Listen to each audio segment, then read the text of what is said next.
no idea where I am in the shot, but I didn't want to bring the wheelchair in. I had surgery Thursday. Today's Monday morning. They took out 4 of the 5 pins in my knees, and they took out all the hardware that was holding my elbow together, which they had to take it out because my elbow was harboring some bacteria and keeping those infections coming back. But my elbow's not in one piece, so I'm in the exact same kind of rig that they had me in now as the one they had me in the day after the crash happened, which is terribly disappointing. It's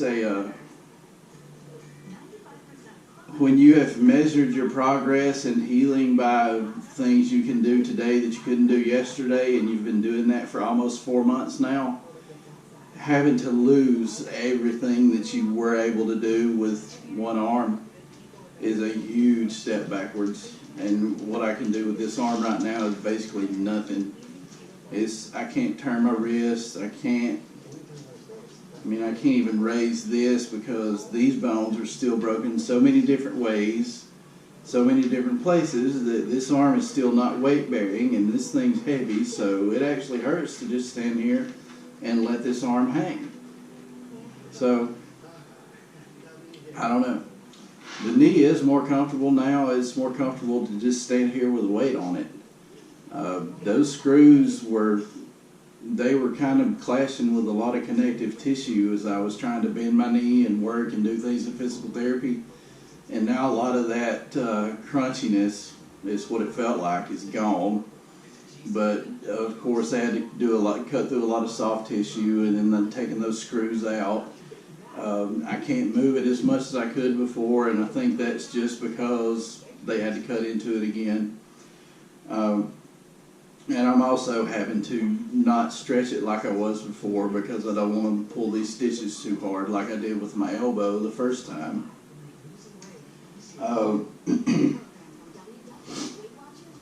It is more comfortable to stand on, though, and that's good news.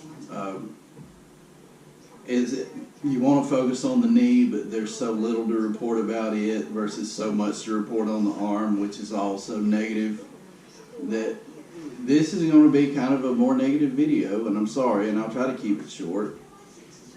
It hurts all the time. I can't get comfortable with it. This thing is heavy and unwieldy. I can't move my arm like I want to. And it's going to be this way until the 30th when I go back to the doctor, and he'll probably cut those staples out. And I will have to go back to wearing this thing, which I wore for a week after they gave it to me the first time when they cut this off. And then I took it off because I didn't really need it. But this thing is set to 90 degrees right now. It may be set to 110. I think it's set to 110. He's going to have it set to a lot less than 110, I'm sure. Because there's still pieces of my elbow that are loose and floating around in there, which is why I'm in this ridiculous splint right now. I don't know how long I'm going to have to be super careful with it. I don't know how long my range of motion is going to be very, very limited compared to what I was doing before, but I know it's going to be. And that's a huge disappointment, but it is what it is. It had to happen because, well, I was keeping an infection all the time. So I had to be this way. I'm just more than a little bit upset that there's a lot of things that I've been used to being able to do for myself that I can't do anymore now.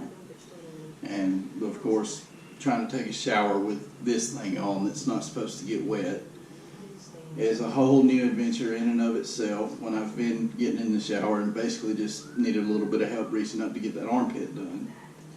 Well, now I need help with this whole arm and trying to keep this dry.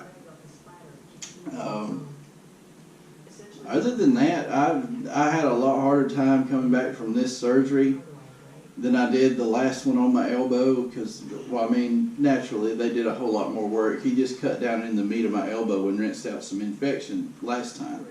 This time he went all the way to the bone and had to take all that hardware out, and you saw how much hardware that was. I mean, naturally that's going to be a lot bigger surgery, but he also did a bag of IV antibiotic in me at the time, and I think I had a bad reaction to that because I'm still, you know, there's several times a day that I'll just start feeling bad for no reason whatsoever.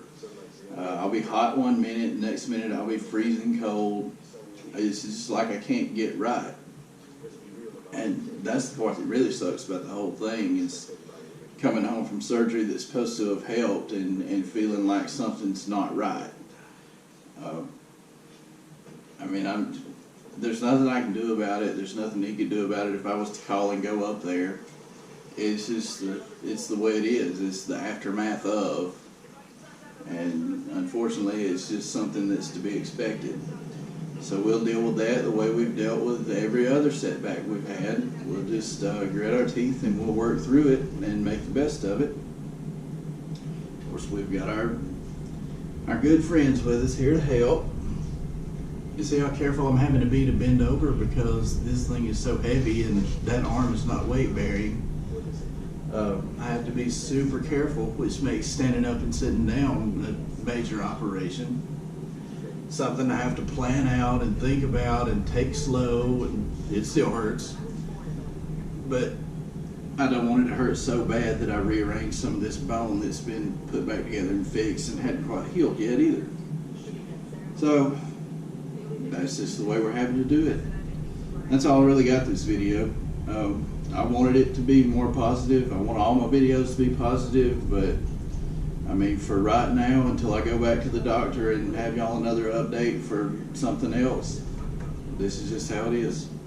Thanks for watching.